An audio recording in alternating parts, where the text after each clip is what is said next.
Hello students, कैसे हैं आप सब। मैम एकदम मस्त। मेरी बात ध्यान से सुनो। मैंने लास्ट क्लास के अंदर आपको एक कम्प्रिहेंसिव क्वेश्चन कराया था। एक क्वेश्चन मैं आपको होमवर्क में दे रही हूँ। ये आपका होमवर्क क्वेश्चन है फॉर योर सेल्फ प्रैक्टिस, जो कि आपका बिल्कुल सिमिलर है आपके क्वेश्चन नंबर 1 से। मैम एक क्वेश्चन देने का पर्पस ये है कि ताकि आप खुद से वैल्यूएट करो कि अच्छा जो हमने क्लास में सीखी थी वो सारी चीज़ें मुझे रिटेन हो गई है। बिल्कुल सेम क्वेश्चन है, कुछ भी नहीं है। ये आपका क्वेश्चन है काशवी लिमिटेड का। ये मैंने पूरी पूरी क्वेश्चन की यहाँ पे बेटा पिक्चर लगा रखी है। उसके बाद यहाँ पे मैंने इसका सोल्यूशन भी अटेस्ट कर रखा है। ये पूरा का पूरा सोल्यूशन आपका एज इट इज मैच हो जाएगा, हर चीज़ हमने कर रखी है। अब इसको करने के बाद आपका जो कॉस्ट ऑफ सेल्स है उसका आंसर निकल कर आएगा 11,35,03,300। मैम यहाँ पे सेल्स नहीं गिवन, हमने प्रॉफिट या लॉस नहीं निकाला बिकॉज क्वेश्चन जो है मेरा कॉस्ट ऑफ सेल में ही एंड हो रहा है। क्वेश्चन के अंदर मुझे सेल्स गिवन नहीं थी। ठीक है जी। अब ये जैसे ही क्वेश्चन आपका कंप्लीट हो जाएगा आपकी नोटबुक के अंदर, आपको मुझे अपने चैट सपोर्ट के अंदर लिख के देना है GO cash sheet, cost sheet. तो GO कॉस्ट शीट का मतलब क्या है? इसका मतलब कॉस्ट शीट का गेम ओवर, क्योंकि हमें समझ में आ गया, कॉस्ट शीट का एक ओवरव्यू मिल गया कि पूरी कॉस्ट शीट में हम करने के वजह कौन सी चीज़ कहाँ पे जाएगी। तो मैंडेटरी है सब बच्चों को ये वाली कॉस्ट शीट जो है खुद से करनी है, सॉल्यूशन को मैच करना है और उसके बाद अपनी चैट में मुझे लिख के देना GO कॉस्ट शीट, ताकि मुझे पता चल जाए कि आपने वो चीज़ कर ली है। अब चलो आज की क्लास में अब मैं आपको कराती हूँ क्वेश्चन नंबर 2। ठीक है, आपके PYQ में आया हुआ क्वेश्चन है। चलो, कह रहे the following cost details were provided by the accountant of Veta limited. ठीक है जी। Relating to a product for a period ending on December 22, you are required to compute the cost of production using new cost accounting standard। मतलब CAS4 के हिसाब से आपको COP निकाल के दिखानी है। तो भाई एक चीज़ ध्यान से सुनना, क्वेश्चन जब बोले ना कि कॉस्ट ऑफ प्रोडक्शन ही निकालना है तो सिर्फ वही निकालना, कॉग्स कॉस्ट ऑफ सेल या फिर सेल्स निकाल के मत दिखाना। समझ रहे हो? अगर क्वेश्चन ने बोला कॉस्ट ऑफ प्रोडक्शन तक बताओ तो वहां तक कॉस्ट शीट बना के एंड, उसके बाद कुछ नहीं। ठीक है जी। अब आपको पता ही है, आप अगर वो कंप्रिहेंसिव क्वेश्चन कर लोगे यू विल रियली फील कि भाई और बाकी ये क्वेश्चन जो है ना बिल्कुल एक लॉलीपॉप क्वेश्चन बन चुके हैं, बहुत ईजी है। ठीक है जी। अब करते हैं ओपनिंग डायरेक्ट मटेरियल कहाँ जाएगा जी? Opening stock of raw material में। डायरेक्ट मटेरियल परचेजेस ये भी वहीं जाएगी। Closing stock, closing direct material, closing stock of raw material. Ma'am this plus this minus this. ठीक है जी। तो मेरा डायरेक्ट मटेरियल कंज्यूम्ड कितना निकल कर आएगा? निकालो। 1,72,800 प्लस 38,40,000 माइनस 2,67,600। मेरा डायरेक्ट मटेरियल कंज्यूम निकल कर आ रहा है 37,45,200। मैच कर लेते हैं जी। 37,45,200 डायरेक्ट मटेरियल मेरा कंज्यूम निकल कर आया। Opening stock of direct material plus purchases minus closing stock. याद रखना ऊपर आपको हमेशा स्टेटमेंट ऑफ कॉस्ट लिखना है या फिर कॉस्ट शीट लिखना है for the period ending on December 22, particulars and amount. ये मेरी प्रेजेंटेशन का पार्ट होने वाला है। तो cost of direct material consume आपका मेरा मैच कर गया, परफेक्ट है। उसके बाद आएगा आपका direct employee cost. Employee cost कितनी दे रखी है मुझे? 13,92,000। क्या इसके अलावा कोई और चीज़ दे रखी है? नहीं। तो डायरेक्ट एम्प्लॉय कॉस्ट में आएगी 13,92,000। उसके बाद आ जाओ डायरेक्ट एक्सपेंसेस 30,000। मैम 30,000 के मेरे डायरेक्ट एक्सपेंसेस आ गए, तीनों को ऐड करूंगी तो मेरी प्राइम कॉस्ट निकल कर आएगी विच इज 51,67,200 की मेरी प्राइम कॉस्ट आ गई। अब मैं यहाँ ऐड करूंगी इसके अंदर फैक्ट्री ओवरहेड्स। फैक्ट्री ओवरहेड्स में क्या क्या आएगा? Repair and maintenance for plant and machinery ये आएगा। Insurance premium for plant and machinery ये आएगा। अच्छा बताना, insurance premium for WIP raw material कहाँ जाएगा? मैम अगर होता तो वो भी फैक्ट्री ओवरहेड का पार्ट ही बनता। तो ये दोनों चीज़ें मेरी फैक्ट्री ओवरहेड के अंदर जाएंगी। कितना हो जाएगा मैम? 5,88,300 प्लस 57,600। ये आएगा मैम 6,45,900 का मेरा फैक्ट्री ओवरहेड। 6,45,900 का factory overhead. This plus this क्या निकल कर आएगी मेरी? ग्रॉस वर्क कॉस्ट कितनी आई है? 58,13,100 की मेरी ग्रॉस वर्क कॉस्ट आई है। ओपनिंग WIP में ऐड करूंगी 243,600 का। क्लोजिंग WIP में लेस करूंगी 361,260 का। कितना आएगा? 243,600 माइनस 361,260। ये मेरा नेगेटिव में आएगा 1,17,660। 1,17,660 नेगेटिव में आया। Gross work cost WIP adjustment क्या निकल कर आएगा मेरा? नेट फैक्ट्री कॉस्ट या फिर नेट वर्क कॉस्ट, कुछ भी कह सकते हो। कितनी आई? 56,95,440। अब क्या ऐड करूंगी मैम? QRACP। तो Q से कितना है? 51,600। चलो 51,600 Q। फिर R से कितना है? Research and development 55,560। 55,560 मेरा वो आ गया। फिर ma'am a admin related to production कितना आएगा 5,40,000, ठीक है जी, ये मेरा 5,40,000 आ गया। फिर क्या आएगा जी administrative overhead not related to production, ये तो नहीं आएगा मैम यहाँ पे, ये तो मेरे जर्नल ओवरहेड्स का पार्ट हो गया, ये नहीं आएगा। फिर क्या आएगा सी स्क्रैप रियलाइज्ड कितना हो गया 5,520, तो माइनस करूँगी 5,520 और ma'am primary packaging cost P QRACP P कितना है 6,120, तो 6,120 मैंने ऐड कर दिया जी। मेरा आंसर जो निकल कर आ रहा है वो आ रहा है 6,47,760। अब मैच करते हैं, 6,47,760 मैंने यहाँ पे करा, ये देखो सारी चीज़ें करने के बाद, ठीक है। मैं ऐड किस में करूँगी 56,95,440, मेरा आंसर बेटा निकल कर आ रहा है 63,43,200, मैच पूरा मैच, मेरा कॉस्ट ऑफ प्रोडक्शन निकल कर आ गया, ठीक है जी। अब उसके बाद यहाँ पे क्या दे रखा है administrative overhead not related to production कितना है 6,96,000 ऐड होगा। दूसरा मैम जो सैलरी मैं डायरेक्टर को पे कर रही हूँ वो भी मेरा एडमिनिस्ट्रेटिव ओवरहेड है 5,43,000 का, तो 696 और 543 मेरी जो टोटल कॉस्ट निकल कर आएगी वो आई है 75,82,200 की। ये मैंने क्यों दिखाया आपको समझाने के लिए। हाउएवर जो आपका क्वेश्चन है वो आपका क्वेश्चन यहाँ पे जाके कंप्लीट हो जाता है कॉस्ट ऑफ प्रोडक्शन पे। इसका मतलब अगर आप यहाँ तक भी दिखा के आते तो आपका काम बन जाता। हमने अपनी पूरी की पूरी कॉस्ट शीट दिखाई है आपको समझाने के लिए कि वो जो दोनों चीज़ें थी वो यहाँ पे आपकी कॉस्ट ऑफ प्रोडक्शन के बाद ऐड होनी थी, because these are the administrative overhead which are general in nature which are not related to factory, ठीक है जी। तो ये मेरी टोटल कॉस्ट या फिर कॉस्ट ऑफ सेल निकल कर आ जाएगी। परफेक्ट है, चलो ये क्वेश्चन कर लोगे, अच्छे से कर लेंगे। आ जाओ अपने क्वेश्चन नंबर 3 के ऊपर। क्वेश्चन नंबर 3 का कहता है the cost accounts of the manufacturing business reveal the following information. अब क्या इन्फॉर्मेशन है, ये सारी चीज़ें हमें गिवन है, हमें निकालना क्या है, हमें प्राइम कॉस्ट निकालनी है, ठीक है जी। कॉस्ट ऑफ प्रोडक्शन निकालना है, निकाल देंगे। Percentage of administrative and administration and selling on cost overhead to the cost of production. कह रहे हैं जो मेरा एडमिन एंड सेलिंग ओवरहेड है वो कॉस्ट ऑफ प्रोडक्शन का कितना है। Percentage of selling and administrative overhead to cost of production, वो कॉस्ट ऑफ प्रोडक्शन के रिस्पेक्ट में कितना है परसेंटेज की फॉर्म में डिस्क्राइब करना है, ठीक है जी। अब चलो एक एक चीज़ लेते हुए चलते हैं, ठीक है। मैं मार्क करवाते हुए चलूंगी, जो इंपॉर्टेंट अलग से आएगा वो मैं बात करूंगी। Ma'am material at the beginning opening stock of raw material 7 lakh rupees, इधर आ जाओ। सबसे पहले क्या लिखाओगे opening stock of raw material 7 lakh rupees, match हो गया, ठीक है जी। उसके बाद ma'am indirect wages, indirect wages कहाँ जाएंगे मैम, ये जाएंगे मेरे फैक्ट्री ओवरहेड्स में, बिकॉज अगर से वेजेस होता तब मेरा कहाँ जाता मैम डायरेक्ट लेबर कॉस्ट में या फिर एम्प्लॉय कॉस्ट में। यहाँ पे इनडायरेक्ट वेजेस की बात करी गई है तो कहाँ जाएगा जी फैक्ट्री ओवरहेड्स के अंदर indirect wages, 1 lakh rupees done, ठीक है। फिर आगे मेरे वेजेस डायरेक्ट कहाँ जाएगा एम्प्लॉय कॉस्ट में 8 लाख रुपीज़, तो आ जाओ डायरेक्ट एम्प्लॉय कॉस्ट आपकी इधर आ जाएगी, डायरेक्ट वेजेस 8 लाख रुपीज़ के आ गए यहाँ पे, परफेक्ट है। इसके बाद purchases during the year 10 lakh रुपए, जी मैंने 10 लाख की परचेज करी है, ये मेरी परचेजेस आ गई यहाँ पे। इसके बाद आ रहे रियलाइजेशन फ्रॉम फैक्ट्री स्क्रैप, भाई साफ साफ बता रहा है जो फैक्ट्री से स्क्रैप निकला था उसको हमने बेच के 10,000 रुपये कमाए हैं, तो मैम ये मेरा सी क्रेडिट फॉर रिकवरीज है जो कि मेरा माइनस होगा, ठीक है। मेरे नेट वर्क कॉस्ट के बाद ये मेरा माइनस हो जाएगा, तो देखो नेट वर्क कॉस्ट मेरी निकल कर आ गई। इसके बाद ये रियलाइज करिए मैंने स्क्रैप, ठीक है, 10,000 रुपीज़ की मैंने यहाँ से लेस करवा दी, परफेक्ट है। ओवर टाइम, अब ओवर टाइम की बात करते हैं तो बेटा आप ये सोचोगे कि मैम ये ओवर टाइम है, तो मैं काम करता हूँ उसको डायरेक्ट एक्सपेंसेस में दिखा देता हूँ। मेरे पास दो ऑप्शन है, या तो ये मेरी डायरेक्ट लेबर का ओवर टाइम होगा या फिर ये मेरी इनडायरेक्ट लेबर का ओवर टाइम होगा। मैं किसका मानूँ, it is based on your assumption. अगर क्वेश्चन आपको स्पेसिफाई नहीं करता कि ओवर टाइम किसका है तो आप खुद थोड़ा ना प्रैक्टिकल लाइफ में देखो, क्या कभी भी कोई जो मेहनत कर रहा होता है मेहनत कर रहा होता है, क्या उसको उसकी मेहनत का फल मिलता है, नहीं मिलता। क्यों मैम, करप्शन ऐसा है, ऊपर के लोग पैसे ले लेते हैं। तो आज कोई भी ओवर टाइम कर रहा है, सबसे पहले फोरमैन सुपरवाइजर वो अपनी सैलरी ले लेगा। अपार्ट फ्रॉम दिस आपके एजम्पशन पे बेस्ड है, आप एज्यूम कर लो कि भाई डायरेक्ट एक्सपेंस का पार्ट है उधर ले जाओ, आप एज्यूम कर लो इनडायरेक्ट लेबर का पार्ट है वहाँ ले जाओ। हमने इस क्वेश्चन में एज्यूम कर रखा कि वो इनडायरेक्ट लेबर का पार्ट है unless otherwise specified in question, ठीक है जी। ओवर टाइम यहाँ पे आ गया आपका 20,000 रुपीज़ का, डन है, ठीक है।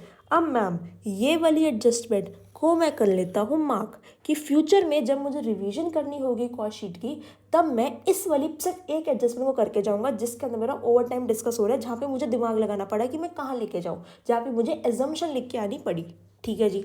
अब उसके बाद आगे चलते हैं स्टोर्स भाई factory overhead, loose tool factory overhead 40,000 10,000, आ जाओ जी इधर। स्टोर्स और लूज टूल 40,000 10,000, परफेक्ट। इसके बाद एडवर्टीजमेंट भाई एडवर्टीजमेंट मैम एक तरीके से मेरा क्या है, सेलिंग का ओवरहेड। बेचने के लिए एडवर्टीजमेंट करी, चाहे एडवर्टीजमेंट करूँ, न्यूज़पेपर में दूँ, पैम्पलेट में दूँ, पर्सनल सेलिंग करूँ, क्या है भाई, सेलिंग का ही तो पार्ट है। 60,000 रुपीज़ मेरे सेलिंग एंड डिस्ट्रीब्यूशन में ऐड हो जाएंगे।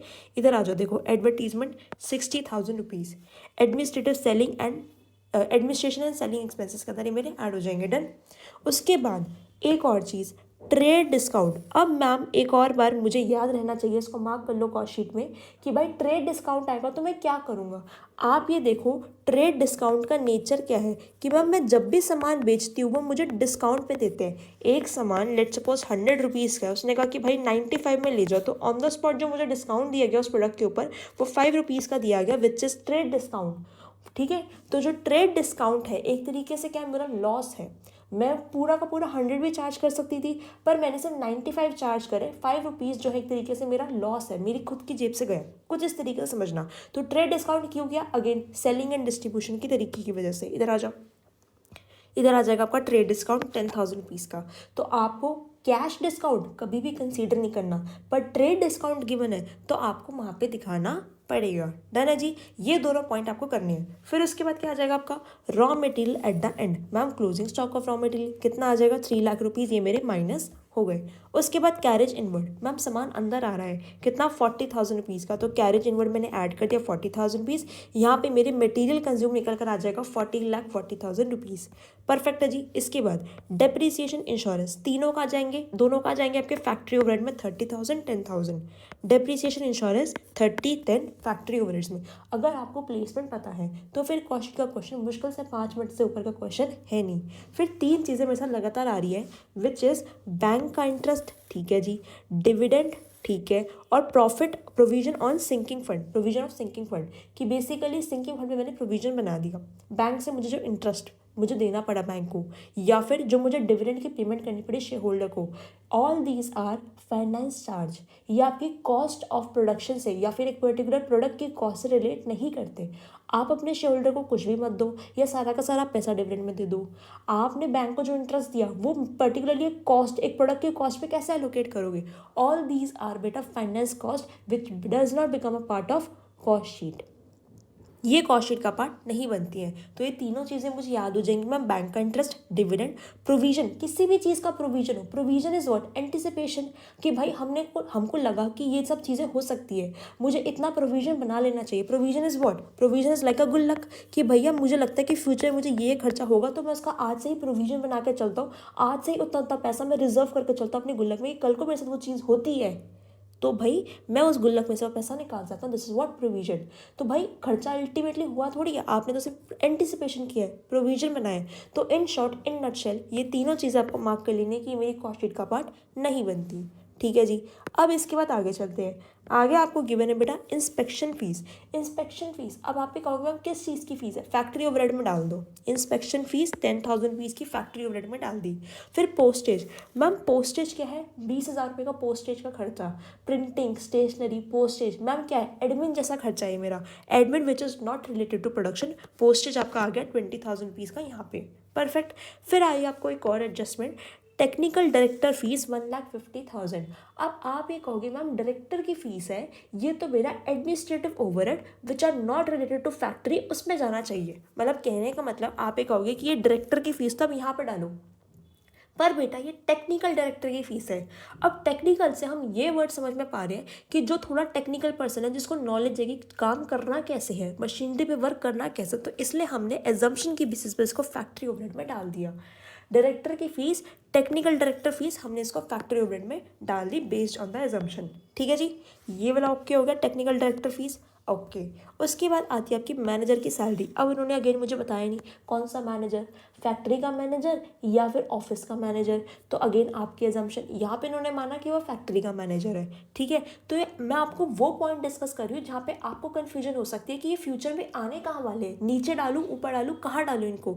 तो बेटा अगर नहीं समझ में आता तो सिंपल सी चीज़, बिल्कुल एक सेफ गेम प्ले करो, कहीं भी डालो अल्टीमेटली वो चीज़ ऐड होनी है। तो आप हमेशा एजम्पशन में लिख कर आना कि जो मैनेजर मैंने एज्यूम किया है वो मेरा फैक्ट्री का मैनेजर है।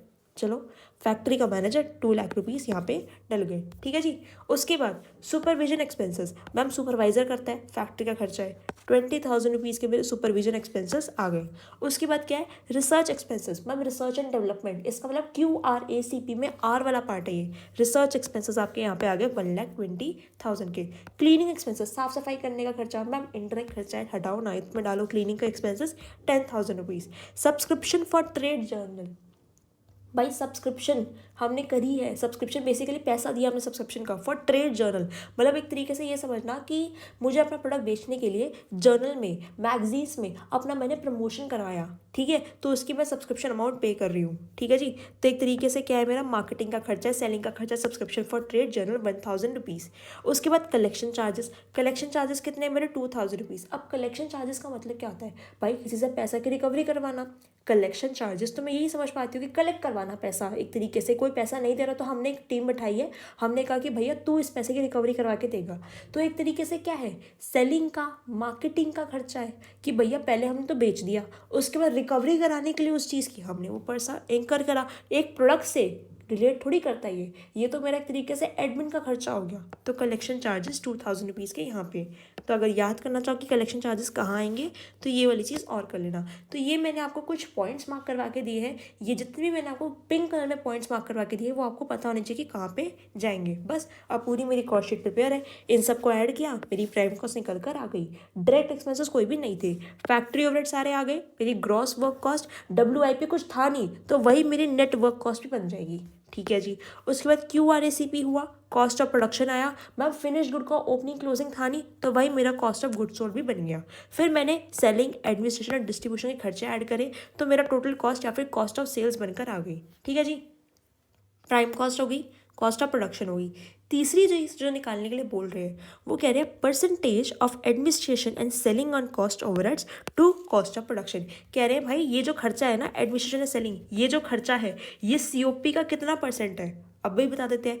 Percentage of administration and selling on cost of production, ये जो खर्चा है वो कॉस्ट ऑफ प्रोडक्शन का कितना परसेंट है। तो this expenses that is 93,000 divide by 29,50,000 multiply by 100। किसी भी चीज़ को परसेंटेज में निकालते तो 100 से मल्टीप्लाई करते हैं, ये मेरा 3.15% निकल कर आ गया, ये मेरा 3.15% निकल कर आ गया, ये मेरा थर्ड पॉइंट का भी आंसर हो गया। परफेक्ट है, हो जाएगा ये।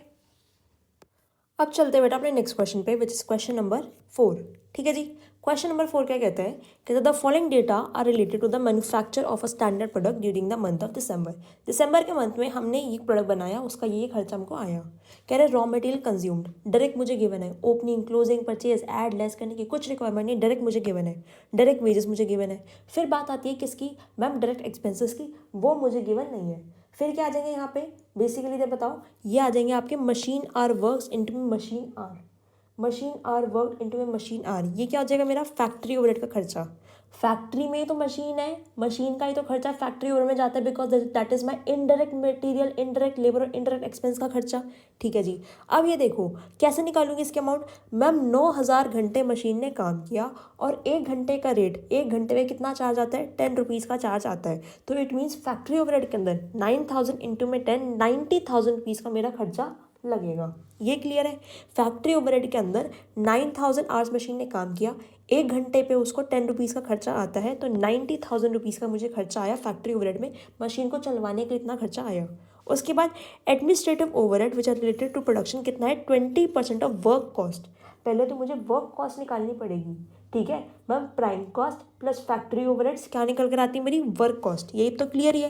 Prime cost plus factory overhead क्या आती है, gross work cost, dub plus minus करते हैं WIP, तो मेरी क्या निकल कर आती है, नेट वर्क कॉस्ट। इस क्वेश्चन के अंदर मुझे कहीं भी WIP नहीं गिवन, तो ये कहूँगी जो नेट वर्क कॉस्ट है या फिर जो ग्रॉस वर्क कॉस्ट है वो सेम ही होगी, उसका 20% जो होगा वो मेरे admin overhead related to production होंगे। सेलिंग ओवरहेड मुझे गिवन है, नीचे ऐड करूँगी, यूनिट्स प्रोड्यूस कितनी करी है और यूनिट्स मैंने बेची कितनी है। आपको निकालना क्या है, आपको कॉस्ट शीट प्रिपेयर करनी है, कर देंगे, जिसके अंदर आपको 1 यूनिट की कॉस्टिंग बतानी है, that is costing per unit आपको बतानी है। सेकेंडली आपको प्रॉफिट बताना है per unit sold and profit for the period, मतलब 1 यूनिट पे कितना प्रॉफिट आया और सारी की सारी यूनिट्स जो मैंने बेची है उस पर कितना प्रॉफिट आया, profit for the period. Done है जी, चलो सबसे पहले अगेन अब इसको मैं आपको सॉल्व करवा रही हूँ, तो फटाफट से वर्क करते हैं अपने फॉर्मेट के ऊपर। आपको यहाँ पे क्या लिखना है, आपको यहाँ पे लिखना है कॉस्ट शीट। कौन सा पीरियड था, दिसंबर का। Cost sheet for month of December, cost sheet for month of दिसंबर। अब आपको इस पर्टिकुलर क्वेश्चन के अंदर ना बेटा दो चीज़ें करनी है, एक तो आपको पर यूनिट निकालना है और एक आपको टोटल निकालना है। तो यहाँ पे लिखना आप टोटल अमाउंट, ठीक है जी, और यहाँ पे आप लिखना पर यूनिट की, दोनों हो जाएंगी। इसके बाद आउटपुट कितना था बताना ज़रा भाई, आउटपुट बनाया कितना है मैंने। मैम बनाया मैंने 17,100, बेचा है मैंने 16,000। 17,100 मैंने बनाया है, सोल्ड जो किया है वो किया है मैंने 16,000 यूनिट्स को सोल्ड, ठीक है। ये काम हो गया मेरा। अब इसके बाद कुछ नहीं करना, फटाफट से कॉस्ट शीट बना के दे देनी है। ये हो गया मेरा फॉर्मेट भी रेडी, इस तरीके का मेरा फॉर्मेट बनेगा, ये मेरा फॉर्मेट भी रेडी हो गया। अब चलो फटाफट से, अब सबसे पहली चीज़ क्या आएगी मैम, सबसे पहली चीज़ आएगी मेरी रॉ मटेरियल कंज्यूम्ड। सबसे पहली चीज़ जो मेरी आएगी वो आएगी रॉ मटेरियल कंज्यूम्ड। साथ साथ कर रहे हो, रॉ मटेरियल कंज्यूम जो है कितना गिवन है आपको, 3 लाख रुपीज़ का रॉ मटेरियल कंज्यूम्ड गिवन है, ठीक है जी। 3 lakh rupees raw material consumed. फिर क्या आएंगे आपके डायरेक्ट लेबर। डायरेक्ट लेबर का खर्चा कितना आ रहा है मैम, डायरेक्ट लेबर या वेजेस का खर्चा आ रहा है 1,80,000। डायरेक्ट एक्सपेंसेस कुछ मुझे गिवन नहीं थे, डायरेक्ट एक्सपेंसेस कोई भी मुझे गिवन नहीं थे, तो ये मेरा 4,80,000 रुपीज़ की क्या निकल कर आ जाएगी, प्राइम कॉस्ट। ये मेरी क्या निकल कर आ गई है, प्राइम कॉस्ट 4,80,000 रुपीज़ की। डन है। प्राइम कॉस्ट के बाद मैं क्या ऐड करूँगी, प्लस करूँगी इसके अंदर फैक्ट्री ओवरहेड्स। प्राइम कॉस्ट के बाद मैं इसमें क्या ऐड करूँगी, फैक्ट्री के ओवरहेड्स। फैक्ट्री ओवरहेड्स कैसे निकलेगा ma'am, machine hour worked into में मशीन आर रेट, 9,000 इंटू में 10, 9,000 इंटू में ₹10। ये कितना हो जाएगा जी, ये आपका हो जाएगा 90,000। कैसे निकाला, machine hours, machine hours worked into में रेट पर आर, 1 घंटे का क्या खर्चा बैठ रहा है, ठीक है जी। ये हो गया। अब ऐड करना है, इसको कितना आ रहा है मैम, 4,80,000 प्लस 90,000, 5,70,000। ये क्या निकल कर आएगी, 5,70,000 जो है वो मेरी ग्रॉस वर्क कॉस्ट निकल कर आएगी। ग्रॉस वर्क कॉस्ट 5,70,000, परफेक्ट है। अब मैम WIP के एडजस्टमेंट बताओ, WIP कुछ गिवन नहीं, तो यही मेरी क्या हो जाएगी, यही मेरी हो जाएगी net work cost. Gross work cost और नेट वर्क कॉस्ट एक ही बात रहेगी, ठीक है जी। अब उसके बाद क्या करेंगे, नेट वर्क कॉस्ट में क्या ऐड होता है, QRACP। क्यू नहीं है, आर नहीं है, एडमिन रिलेटेड टू प्रोडक्शन है मेरा, विच is 20% of gross work cost. तो यहाँ पे क्या करूँगी, प्लस करूँगी एडमिन ओवरहेड्स, ठीक है, related to production which are 20% of 5,70,000, क्योंकि यही वर्क कॉस्ट है। तो 5,70,000 का 20% मैंने निकाला है, मेरा आ रहा है 1,14,000। आप सबको भी नहीं आ रहा है 1,14,000। तब मेरी क्या निकल कर आ जाएगी, मेरी निकल कर आएगी इसके बाद cost of production. Cost of production, ठीक है, ऐड करना है 5,70,000 प्लस 1,14,000, कितना हो जाएगा, 5,70,000 प्लस 1,14,000, ये मेरा आ रहा है 6,84,000, ठीक है जी। 6,84,000 मेरा निकल कर आ गया। अब क्या करेंगे इसके अंदर मैम, ऐड और लेस करेंगे फिनिश गुड की। अब देखो कहीं भी क्वेश्चन के अंदर मुझे फिनिश गुड तो गिवन है ही नहीं, तो इसका मतलब होगा ही नहीं। हम क्या करेंगे, हम opening stock of finish good nil minus closing stock of finish good nil, हम ये काम करेंगे और कॉस्ट ऑफ प्रोडक्शन के बाद यही मेरी क्या बन जाएगी value, cost of goods sold. पर नहीं, फोकस करो। अब मैं आपको एक बहुत इंपॉर्टेंट चीज़ बता रही हूँ, ध्यान से देखना मैम। वो इंपॉर्टेंट चीज़ क्या है, देखो जो मेरा आउटपुट है, मैंने प्रोडक्शन कितने की करी है, output means what, my production. मैंने प्रोडक्शन कितनी करी है, 17,100 यूनिट्स की मैंने प्रोडक्शन करी है। जो मैंने सेल्स करी है, मैंने बेटा सेल्स करी है 16,000 यूनिट्स की। इसका मतलब क्या है, 1,100 यूनिट्स जो है अभी भी मेरे पास रखी हुई है, these are what, closing stock की यूनिट्स। और क्या है भाई, प्रोड्यूस मैंने इतना किया, बेचा मैंने इतना, बीच का जो डिफरेंस निकल कर आया बेचा 1100 है। ये 1,100 यूनिट्स जो है ये क्या है, अभी भी मेरे पास रखी हुई है, क्लोजिंग स्टॉक का पार्ट है। आपको ये फॉर्मूला तो पता ही है ना, opening stock plus purchases equals to closing stock plus unit sold. Opening stock मुझे मान लो क्वेश्चन के अंदर कुछ गिवन है ही नहीं, ठीक है, तो जीरो मान लो।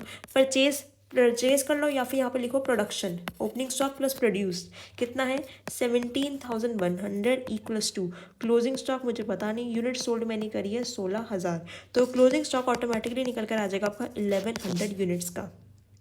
अब एक इम्पॉर्टेंट चीज़ हमेशा हमेशा ध्यान रखना कि मैम अगर मुझे क्लोजिंग स्टॉक की यूनिट्स पता है, मुझे वैल्यू पता करनी है क्लोजिंग स्टॉक की क्या है, तो मैं कैसे निकालूंगी, हमेशा इस मूल मंत्र को याद रखना, closing stock is valued at the rate cost of production.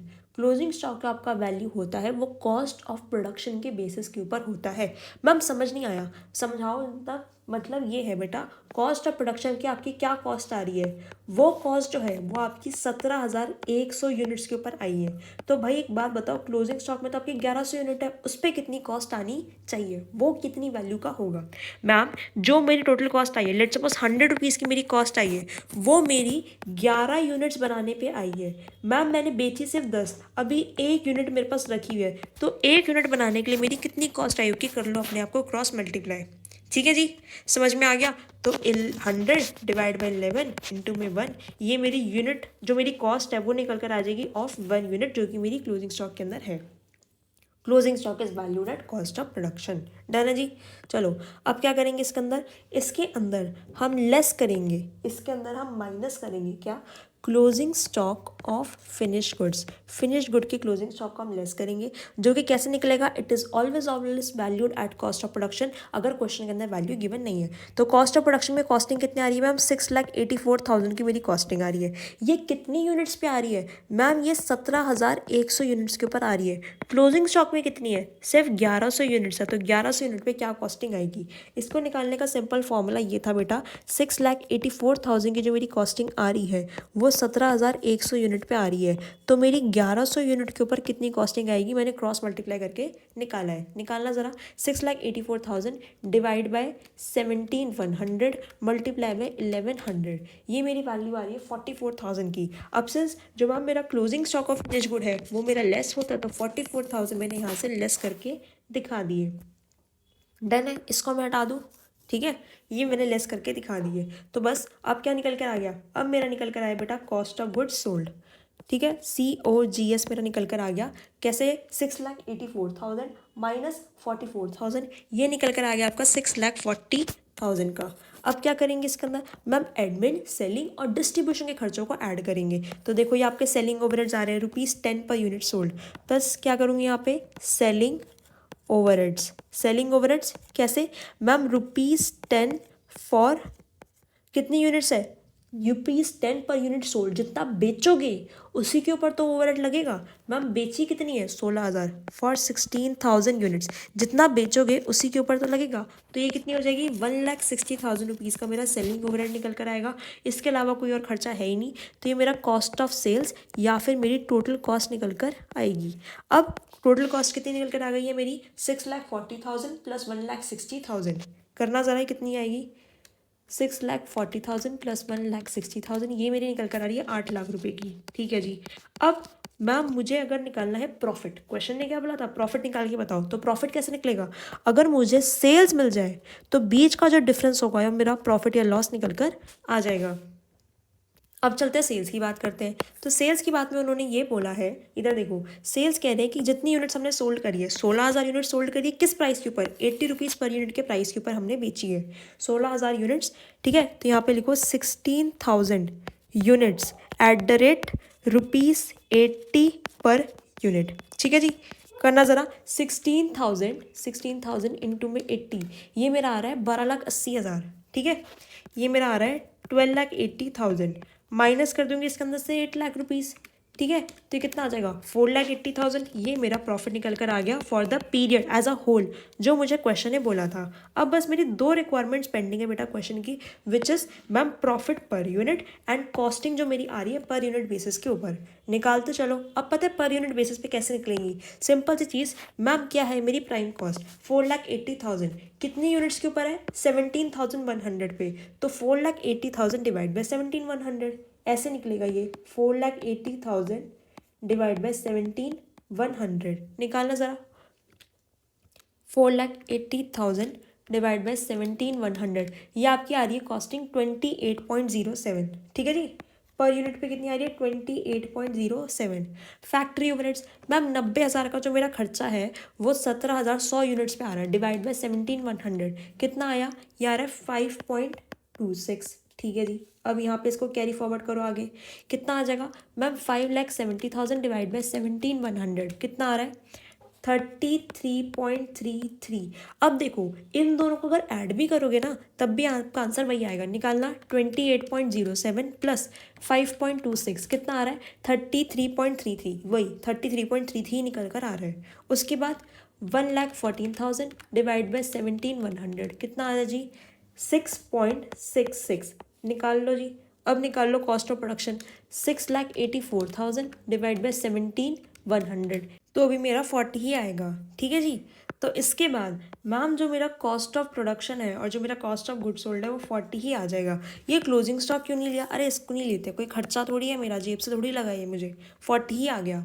अब सेलिंग ओवरहेड, सेलिंग ओवरहेड कितने लेंगे 1,60,000 डिवाइड बाय 17,100, बिल्कुल गलत नहीं मैम, जो मेरे सेलिंग ओवरहेड लगे हैं वो नंबर ऑफ यूनिट सोल्ड के ऊपर लगे हैं और ऑलरेडी मुझे क्वेश्चन के अंदर गिवन है कितने हैं ₹10, तो यहाँ पे कितना हो जाएगा 10 ऐड किया मैंने, कॉस्ट ऑफ सेल्स कितनी निकल कर आ गई 50।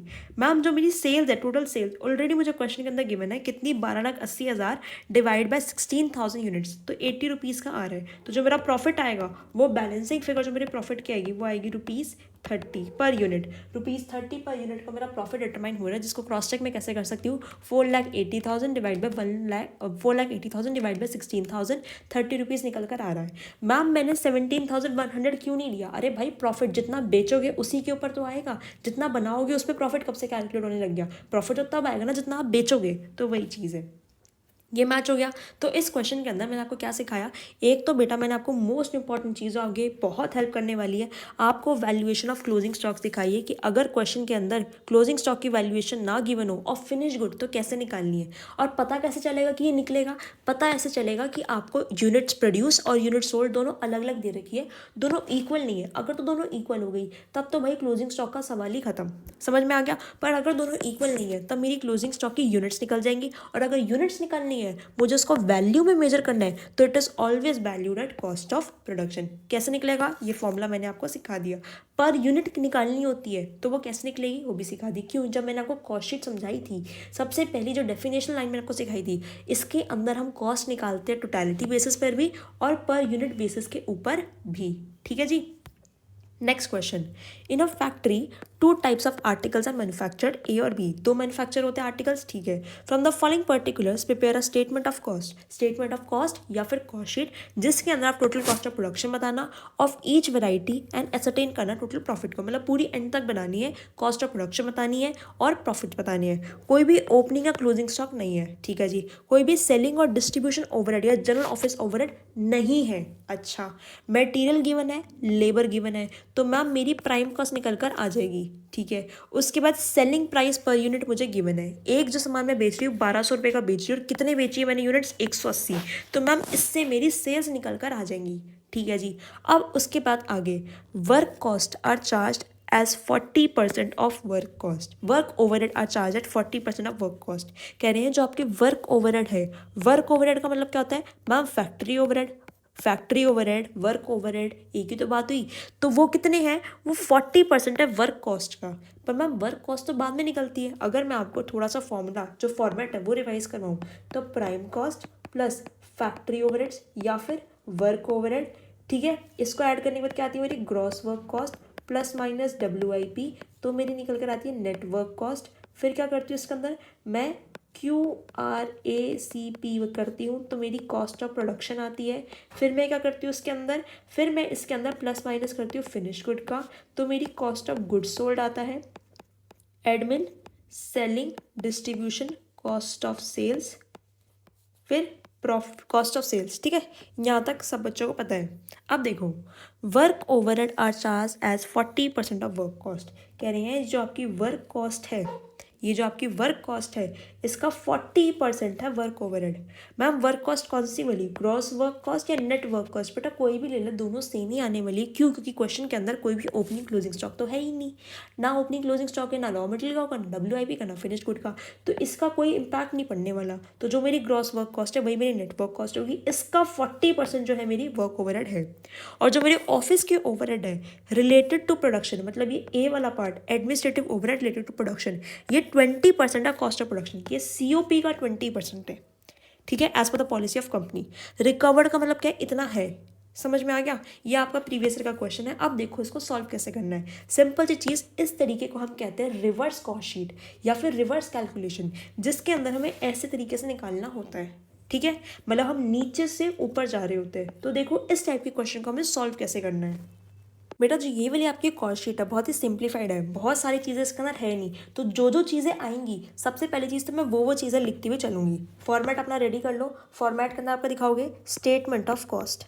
फॉर्मेट के अंदर आप क्या दिखाओगे, स्टेटमेंट ऑफ कॉस्ट। फिर क्या आ जाएंगे आपके पर्टिकुलर्स और अमाउंट। स्टेटमेंट ऑफ कॉस्ट, ठीक है जी, पर्टिकुलर्स और आपकी अमाउंट निकल कर आ जाएगी, पर्टिकुलर्स अमाउंट, डन, ठीक है। Statement of cost, particulars amount, done है। इसके बाद यहाँ आओ, सबसे पहले क्या है आपके पास गिवन, मैम मटेरियल 30 और 50 दोनों के निकालने हैं। अच्छा जी, तो यहाँ पे लिखो अमाउंट एक की, अमाउंट जो है ये आर्टिकल ए है, this one is article A and this one is article B, दोनों के ही निकालने हैं ना।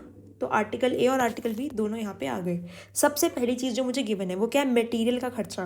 तो यहाँ पे मैं क्या लिखूँगी, यहाँ पे मैं लिखूँगी, थोड़ा सा पेन को थिक कर लेते हैं, cost of material, cost of material, material का खर्चा, या फिर मटेरियल कंज्यूम्ड, या फिर मटेरियल कंज्यूम्ड, ठीक है जी। तो कितना है, 30,000 50,000, 30,000 और दूसरा है यहाँ पे 50,000। नेक्स्ट इसके बाद लेबर का खर्चा 60,000 70,000, तो direct labour expenses, direct labour expenses 60,000 70,000। उसके बाद मैम डायरेक्ट एक्सपेंसेस नहीं, कुछ भी गिवन नहीं है मुझको, तो यही मेरी क्या बन जाएगी जी, प्राइम कॉस्ट। ये मेरी क्या बन जाएगी, प्राइम कॉस्ट। ये मेरी प्राइम कॉस्ट बन गई। कितने हो जाएंगे, ये हो जाएगा आपका 90,000 और ये हो जाएगा आपका 1,20,000, प्राइम कॉस्ट आ गई। अब प्राइम कॉस्ट में मैं क्या ऐड करती हूँ, इसके अंदर फैक्ट्री ओवरहेड्स कह सकते हो या फिर वर्क ओवरहेड्स आप कह सकते हो।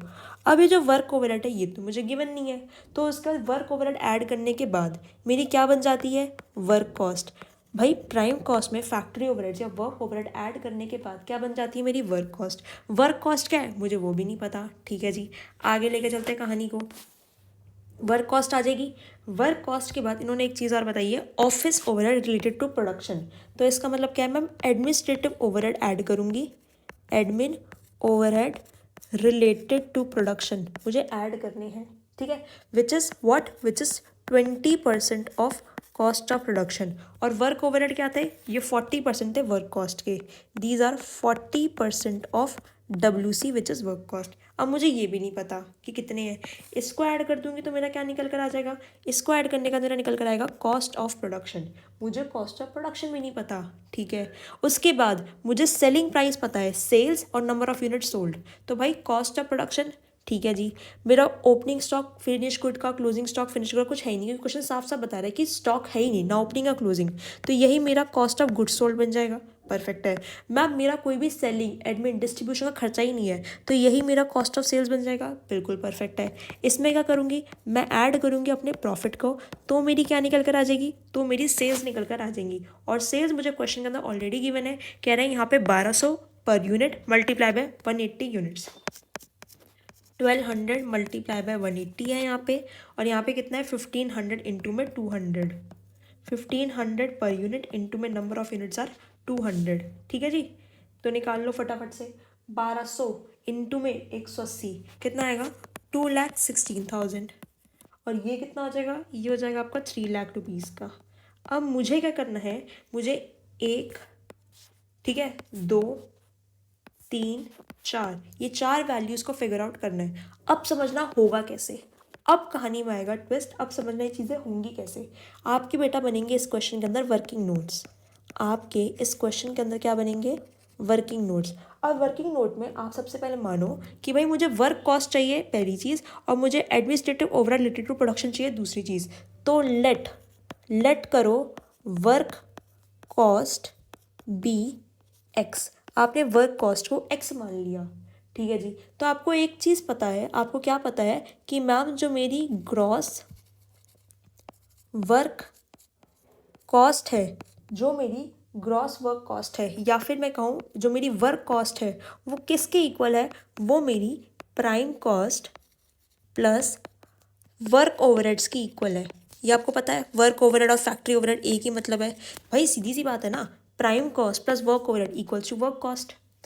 प्राइम कॉस्ट, ये मेरी प्राइम कॉस्ट है, प्लस कर दूंगी इसके अंदर से वर्क ओवरहेड, ठीक है जी। तो मेरी वर्क कॉस्ट निकल कर आएगी, ये क्वेश्चन है मेरे पास। तो अब बताओ वर्क कॉस्ट को मैंने क्या मान लिया, वर्क कॉस्ट को मैंने एक्स मान लिया। प्राइम कॉस्ट कितनी है, ये पहले मैं बात कर रही हूँ ए आर्टिकल की, आर्टिकल ए की। प्राइम कॉस्ट मेरी कितनी है 90,000, ठीक है जी। वर्क ओवरहेड कितने बताया उन्होंने बताया वर्क कॉस्ट का 20%, 20 नहीं है शायद 40 है, यस, वर्क कॉस्ट का 40%। तो x का 40% कोई भी चीज़ हुई तो क्या हो जाएगा 0.4x। ये तो आपको पता ही है मैथ्स की इक्वेशन। तो 0.4x निकाल लो, x minus 0.4x equals to 90,000, 0.6x equals to 90,000, x equals to 90,000 divide by 0.6 कितना आ जाएगा निकालना, 90,000 डिवाइड बाय 0.6, यह आया आपका 1,50,000, बस निकल कर आ गई। x is equals to 1,50,000। ये किसकी है, ये मेरी ए वाले आर्टिकल की है। 1,50,000 मैंने निकाल दी। वर्क कॉस्ट कितनी आई है 1,50,000, ए आर्टिकल की मैंने निकाल दी। सिमिलरली आपको क्या करना है, बी की निकाल दो, सेम तरीके से निकलेगी, बी की निकाल दो। x इक्वल्स टू, इसको एक्स ए लेट कर लो, ठीक है जी, एक्स ए, इसको लेट कर लो एक्स बी। ये भी सेम कहानी, prime cost plus work overhead. Prime cost कितनी है 12,000, तो 12,000 प्लस वर्क ओवरहेड कितने हैं 0.4x, ठीक है। तो x B minus 0.4x equals to 12,000, 0.6x B is equals to 12,000, x B equals to 12,000 divide by 0.6 कितना आएगा, 12,000 डिवाइड बाई 0.6, ये कितना आएगा 20,000। तो मैम जो मेरी वर्क कॉस्ट है आर्टिकल बी की 20,000 है, हाँ, जो मेरी वर्क कॉस्ट है आर्टिकल बी की वो कितनी आ गई है, बताना ज़रा मेरे को फटाफट से।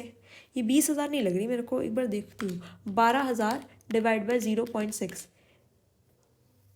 इतनी कम तो नहीं होनी चाहिए। अच्छा, ये मैंने शायद, कितना है ये प्राइम कॉस्ट, अच्छा ये प्राइम कॉस्ट बेटा मैंने 12,000 ले दी, ये 1,20,000 है। ओके ओके, तभी मैं सोचूँ इतनी कम कैसे आ रही है। ये 1,20,000 है, प्लीज़ मेक द करेक्शन, कभी कभी हो जाता है, कोई दिक्कत वाली बात नहीं है। चलो तो यहाँ पे लिखो फटाफट से, हो जाता है कभी कभी, 1,20,000, ठीक है, और यहाँ पे भी 1,20,000, ये कितनी आ गई आपकी 1,20,000। अब कितनी आएगी 2 लाख, ठीक है जी। अब आएगी आपकी 2 lakh, 1,20,000 divide by 0.6 is equals to 2 lakh rupees की मेरी वर्क कॉस्ट निकल कर आ गई। तो एक्स बी मतलब work cost of article B is 2 lakh rupees, perfect. Work cost of article B is 2 lakh rupees, यहाँ पे 2 लाख आ गया। अब बताना मेरे को, डिफरेंस निकाल सकते हो मैम, 1.5 लाख में से 1,90,000 चले गए, कितने बचे 60,000 मेरे वर्क ओवरहेड। 2 लाख में से 1,20,000 चले गए, कितने बचे 80,000, ये मेरे क्या है वर्क ओवरहेड। बस ये चीज़ आपको लिखनी है। यहाँ पे कितना आ जाएगा 60,000, यहाँ पे कितना आ जाएगा आपका 80,000, परफेक्ट है। अब जो मैंने यहाँ किया था वही सेम चीज़ आपको नीचे वाले उसके अंदर करनी है। आपको क्या करना है, लेट करना है आपको cost of production COP BY। अब आपको एक चीज़ पता है, कॉस्ट ऑफ प्रोडक्शन किसके इक्वल है, कॉस्ट ऑफ प्रोडक्शन इक्वल है आपकी जो आपकी वर्क कॉस्ट आई है प्लस में आपके admin overhead related to production, admin overhead related to production, यही चीज़ तो हमने निकाली है। जो मेरी कॉस्ट ऑफ प्रोडक्शन है, जो मेरी कॉस्ट ऑफ प्रोडक्शन है वो किसकी इक्वल है ma'am, work cost plus administrative overheads, मतलब 1.5 लाख प्लस ये जो मेरे ओवरहेड्स है इसकी इक्वल आ जाएगी मेरी कॉस्ट ऑफ प्रोडक्शन। ठीक है जी, तो बस निकाल लो इसको। तो ऐसे सिमिलरली ए पार्ट का और सिमिलरली बी पार्ट का मेरा निकल जाएगा। वाई ए कैसे निकाल लूँगी मैं? वर्क कॉस्ट कितनी गिवन आई है मैम? वर्क कॉस्ट आई है 1,50,000 रुपये, और जो मेरे administrative overhead related to production है वो है मेरे 20% ऑफ कॉस्ट ऑफ प्रोडक्शन। तो 20% मतलब 0.2 वाई। ठीक है जी, तो y माइनस 0.2 वाई कितनी हो जाएगी? 1,50,000। इसकी मैं डायरेक्ट कैलकुलेशन कर रही हूँ। ठीक है, वाई ए कितना हो जाएगा? 1,50,000 डिवाइड बाई 0.8। ठीक है जी, 1,50,000 डिवाइड बाई 0.8, ये कितना आ रहा है बताओ ज़रा? ये आ रहा है आपका 1,87,500 का। ठीक है, सिमिलरली बी का निकाल लो। बी का किस निकलेगा? Y B ma'am work cost आपकी 2 लाख की, प्लस करोगे आप 0.2 वाई, क्योंकि 20% है। Administrative overhead related to production is 20% of y. ठीक है जी, तो ये कितना हो जाएगा? ये हो जाएगा एक तरीके से आपका 0.8 y B is equals to 2 lakh rupees. ठीक है, फिर उसके बाद y B is equals to 2 lakh divide by 0.8 कितना आ जाएगा? 2,50,000। ये आपका कितना आएगा? 2,50,000। बस निकल गया। 1,87,500, 1,87,500, और ये कितना आ जाएगा आपका? 2,50,000। ठीक है जी, 1,87,500, 2,50,000। इन दोनों का क्या निकाल लो फटाफट से डिफरेंस। फटाफट से डिफरेंस निकालो। 1,87,500 माइनस 1,50,000, ये कितनी आएगी? 37,500। 250 माइनस 2 लाख, ये कितनी आ जाएगी? 50,000। बस अब कुछ नहीं करना, कॉस्ट ऑफ प्रोडक्शन भी आ गई, प्रॉफिट निकाल लो। प्रॉफिट कैसे? 10 माइनस 10, 2,16,000 माइनस 1,87,500, कितना आएगा प्रॉफिट? 28,500, और 3 लाख माइनस 2,50,000 कितना आ जाएगा? 50,000 का प्रॉफिट। बस ये आपको काम करके दिखाना था। ये सिंपल सा आपका क्वेश्चन था जिसके अंदर आपको इक्वेशंस फॉर्म करनी थी to get the right answer, और इक्वेशंस कैसे होंगी ये मैंने आपको सिखा दिया। सिंपल तरीके से आपका ये क्वेश्चन सॉल्व हो जाएगा। तो आज की क्लास के अंदर हमने ये सीखा कि 2 अलग अलग टाइप के क्वेश्चन, एक तो आपका ये वाला जिसके अंदर आपको इक्वेशन बना के सॉल्व करनी थी, और दूसरा आपका कौन सा क्वेश्चन कराया मैंने आपको, जिसके अंदर मैंने आपको फिनिश्ड गुड की वर्किंग सिखाई है कि कैसे उसकी वैल्यू डिटरमाइन होती है, फिनिश्ड गुड की वैल्यूएशन आप करते कैसे हैं, और पर यूनिट कैसे निकालते हैं, वो चीज़ हमने सीखी है। बाकी तो बेटा हमारे कुछ नॉर्मल क्वेश्चन है जिसके अंदर आपको सिखाया कि एग्जामिनेशन टाइम पे आपको ये वाले पॉइंटर्स एक बार ध्यान में रख के जाने हैं। और जिससे पहले वाला क्वेश्चन था वो बहुत ही बिल्कुल बेसिक प्लेन वनीला क्वेश्चन था। बाकी एक क्वेश्चन मैंने आपको होमवर्क में दिया जो कि बिल्कुल सेम है हमारे कंप्रिहेंसिव क्वेश्चन का। आपको वो क्वेश्चन कंप्लीट करके चैट में मुझे लिखना है GO cash sheet, that is GO cost sheet, that means cost sheet का गेम ओवर। ठीक है, कोई डाउट कन्फ्यूजन हो मुझसे पूछ लेना।